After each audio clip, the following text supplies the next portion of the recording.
تیسرا ہے حلال و حرام، یعنی شریعت نے ہمارے لیے کیا چیزیں حلال رکھی ہیں، کیا چیزیں حرام ہیں۔ مثلا کن کن جانوروں کا گوشت کھانا ہمارے لیے حلال ہے، وہ کون سے جانور ایسے ہیں کہ جن کا گوشت کھانا ہمارے لیے حرام ہے، تو وہ کیا چیزیں ہیں جو ہمارے لیے شریعت نے حلال قرار دی ہیں، اور وہ کون کون سی چیزیں ہیں کہ جن کو شریعت مطہرہ نے حرام قرار دیا ہے، ان سے متعلقہ علم حاصل کرنا بھی لازم ہے۔ چوتھا علم کہ جو ایک مسلمان کو حاصل کرنا فرض ہے وہ ہے مہلکات۔ مہلکات یہ مہلک کی جمع ہے، مہلک کا معنی ہلاک کرنے والی، تو مہلکات کا معنی ہوگا ہلاک کرنے والی چیزیں۔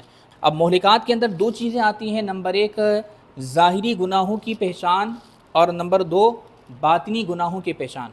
یعنی شریعت نے یہ بھی ہم پر لازم قرار دیا ہے کہ ہم ظاہری گناہوں کی پہچان حاصل کریں اور باطنی گناہوں کی پہچان حاصل کریں، اور پھر ان سے بچنے کے طریقے سیکھیں اور اپنے آپ کو ان سے بچائیں۔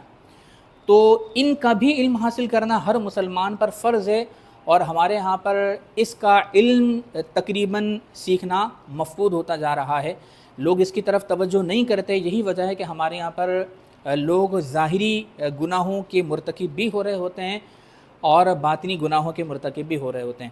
تو شریعت نے ظاہری گناہوں کی پہچان اور باطنی گناہوں کی پہچان ان کو حاصل کرنا لازم قرار دیا، اور پھر ان سے بچنے کے طریقے سیکھنا بھی فرض ہے۔ ظاہری گناہوں کے اندر مثلا جھوٹ ہے تو جھوٹ کسے کہتے ہیں، اسی طرح غیبت ہے تو غیبت کسے کہتے ہیں، چغلی ہے تو چغلی کسے کہتے ہیں۔ تو یہ ظاہری گناہ ان کی پہچان، اور پھر ان سے بچنا کیسے ہے۔ اسی طریقے سے باطنی گناہوں کے پہچان، باطنی گناہوں کے اندر جیسے حسد ہے، تکبر ہے، ریاکاری ہے، شماتت ہے، تو یہ وہ گناہ ہیں کہ جن کا تعلق باطن سے ہے، یہ چھپے ہوئے پوشیدہ گناہ ہوتے ہیں۔ ان کو کس طریقے سے پہچاننا ہے اور پھر ان کا کس طرح علاج کرنا ہے، یہ ہر عاقل بالغ مسلمان پر فرض ہے۔